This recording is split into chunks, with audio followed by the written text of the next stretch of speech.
Well, Jim, speaking of buys, if we were operating under the traditional pay-per-view model, I don't know how many people would have bought Hell in a Cell as a pay-per-view event. I guess if it's free on TV or you're paying $5 a month or whatever it may be, you could justify watching it. But other than Cody and Rollins, there wasn't too much to watch.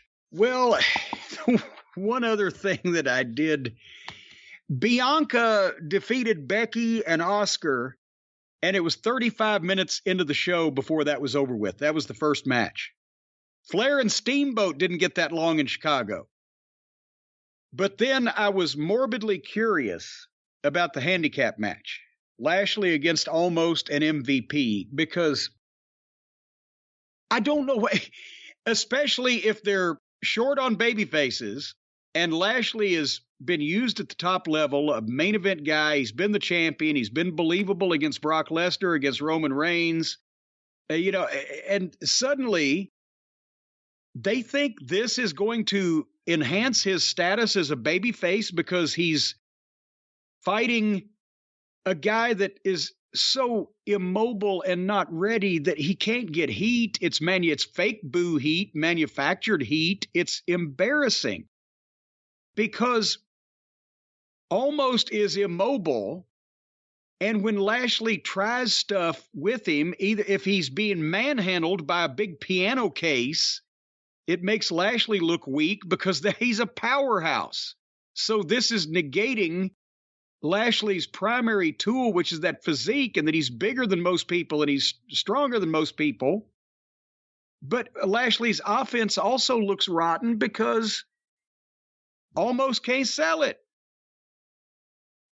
And then, yes, they're having a handicap match. So as the big man gets Lashley down, then MVP can get on him and get the heat. But now the problem is that, again, Lashley's having to sell shit that looks questionable in a lot of cases. It probably hurts, but it looks bad at the same time, as the old timers used to say.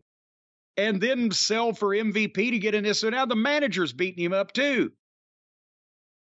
And at one point, when Almost was stopping him after Bobby would make a comeback-like effort, sort of like medical facility and box-like structure, a comeback-like effort, and Almost would stop him, and it looked like a guy trying to wrestle in a sumo suit. And then MVP came in and gave him the big boot in the corner, and Lashley took a bump over the top rope. I know MVP is an ex-wrestler, but at this point in this presentation, should the manager that's been walking around with a cane be able to run across the ring and give Lashley one boot and knock him over the top rope? I don't remember doing that to Ricky Morton.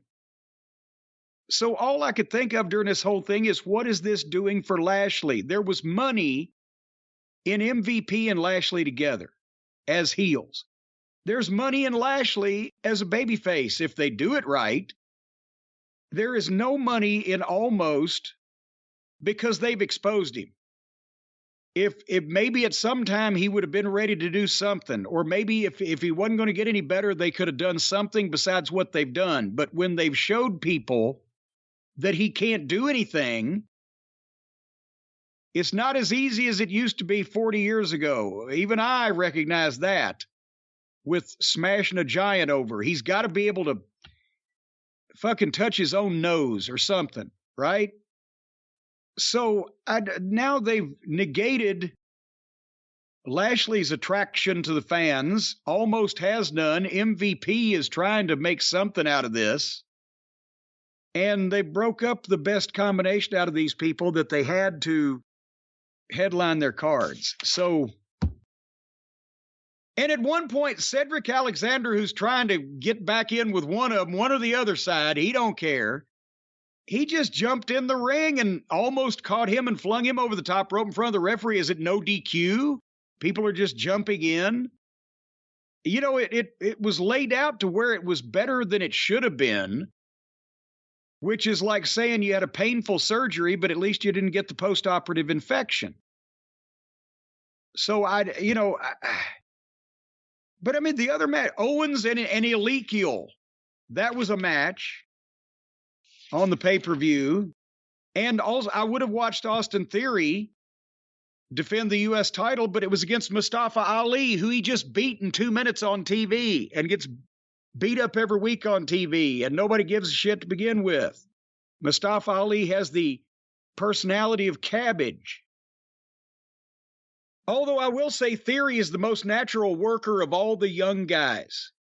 Even Braun Breaker. Braun Breaker has the edge in his look and that weird Steiner charisma. He's going to be a main event star, but Austin Theory will be the in-ring worker of the next generation.